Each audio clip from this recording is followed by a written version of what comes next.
Bạnសួស្តីទាំងអស់គ្នានៅក្នុងវីដេអូនេះគឺខ្ញុំមកបង្ហាញអំពីការប្រើប្រាស់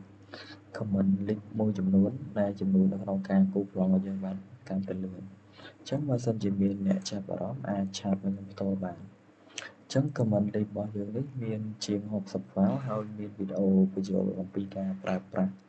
comment link នីមួយៗអញ្ចឹងណាតោះអញ្ចឹងឧទាហរណ៍អញ្ចឹងការ load comment link យើងអាចប្រើប្រាស់ពីរវិធីគឺយើងអាចប្រើ comment app នេះក៏បានឬក៏យើងចូលទៅក្នុង manage នេះហើយយើងយកពាក្យថា load application នេះក៏បានអញ្ចឹងយើងចូលតាមណាក៏បានដែរអ្វីដែលយើងហៅ comment ចូលអញ្ចឹងខ្ញុំចុចចឹងមកគឺវា load ចូល comment អញ្ចឹងខ្ញុំបង្ហាញ comment ទី1អញ្ចឹងគឺទាក់ទងនឹង LL អញ្ចឹង LL នេះគឺប្រៀបដូច layer ISO អញ្ចឹងយើងអាចចុចវាមក load បានអញ្ចឹងករណីដែលគ្នាយើងចុចលើវាហើយយើង load គឺយើងប្រើប្រាស់បានតែមួយពេលទេនៅពេលដែលយើងបិទ AutoCAD ហើយបើកមកវិញគឺ comment ហ្នឹងបាត់អញ្ចឹងបើសិនបើចង់វាជាប់នៅក្នុង AutoCAD យើងហើយយើងបើក AutoCAD មកគឺវានៅជាប់ comment ហ្នឹងដែរយើងអាចចុចកន្លែង content ហើយយើងចុចលងវាមកយើងចុច add វាណាចុច add វាមកនេះដោយសារខ្ញុំបាន add វាម្ដងហើយអញ្ចឹងវាអត់ស្គាល់ទេអញ្ចឹងយើង close វាមកយើង close ទៀតអញ្ចឹងគ្នាយើងគ្រាន់តែវាយ comment LL ហ្នឹងមកហើយឧទាហរណ៍ថាយើងចង់សូតែ comment layer dimension អញ្ចឹង select លើវាយើង enter អញ្ចឹងមានថាវាសូតែ comment dimension ទេអញ្ចឹងបើយើងចង់សូ all មកវិញគ្នាយើងចុច APP enter ហើយយកពាក្យ LO នេះវិញមកអញ្ចឹង LO នេះគឺមានថាសូ all មកវិញហើយចំណុចបន្តទៀតបើតាក់ទងនឹងខ្ញុំបង្ហាញ comment លេខនេះមួយទៀតគឺ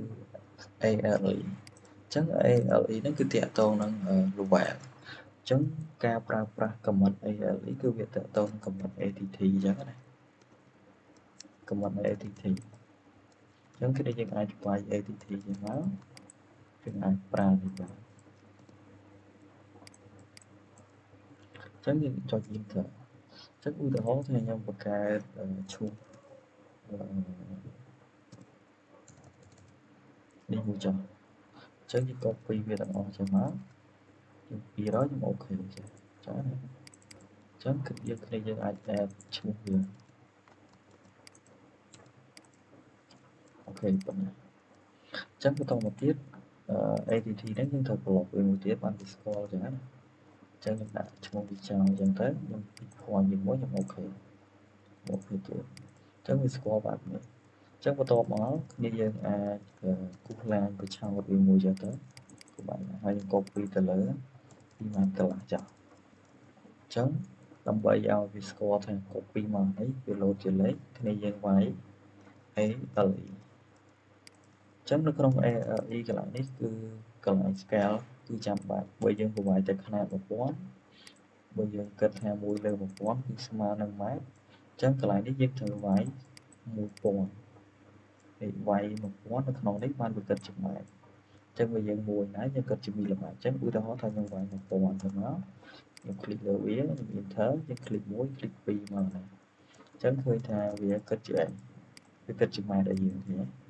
តែបើយើងចង់គិតជាមីលីម៉ែត្រអញ្ចឹងឧទាហរណ៍ថាខ្ញុំដក2500អញ្ចឹង ALE ខ្ញុំវាយคลิก1អញ្ចឹង enter ទាញចុះកោតវាដកឃើញអ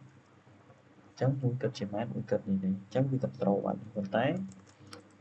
ដល់ពេលដែលយើងប្រើប្រាស់ comment ALE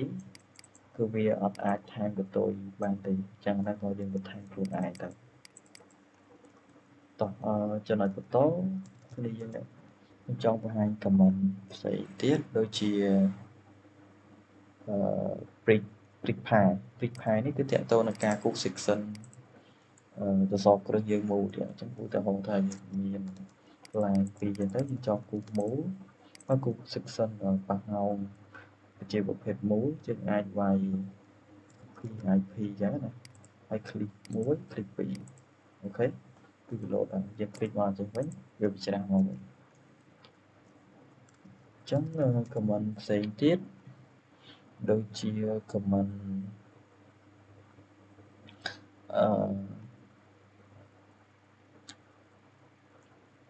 ជាមានច្រើនចឹងអត់ដឹងគួរតែបង្ហាញណាទេឥឡូវឧទាហរណ៍ថា double layout ចាស់ឥឡូវខ្ញុំធ្វើជា double layout ចឹងយើងអាច load វាមកហើយយើង close វាចឹងយើងចូលនៅក្នុង layout យើងនេះតោះអូខេចូល layout ចឹងគ្នាយើងអាចវាយ double layout ចឹងមក double layout នេះ double layout អូខេបន្តមកទៀតយើងមានន័យថាយើងយកដូច layout ទី1អញ្ចឹងយើង enter វាទៅ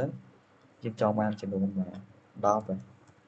អូខេ enter មកគឺវាគិតឲ្យយើងអូខេអញ្ចឹងពេលខ្លះគ្នាយើងឃើញថាអានេះខ្ញុំឧទាហរណ៍ថាវា load មកវា load អត់តាមលំដាប់ទេឥឡូវខ្ញុំចង់សេរីវាម្ដងទៀតខ្ញុំលុបវាចោលខ្ញុំចុច delete វាទៅអូខេហើយខ្ញុំដាក់ rename វាសិនខ្ញុំ rename វាខ្ញុំដាក់លេខ1អូខេអញ្ចឹងគ្នាយើងអាចវាយ double layout ចឹងមក enter យក10ចឹងអញ្ចឹងវា load មកវា load វារាយចេះពេលខ្លះវារៀបតាមលំដាប់ចឹងណាអញ្ចឹងបើយើងចង់ឲ្យតាមលំដាប់គ្នាយើងអាច app មួយទៀតគ្នាយើងយក comment គ្នា comment tab ចឹងមកយើង load វាហើយបន្តមកទៀតយើងវាយ t tab ចឹងមកអញ្ចឹងមានន័យថាឲ្យវារៀបតាមលំដាប់ដែលយើងអាច select លើវាទាំងអស់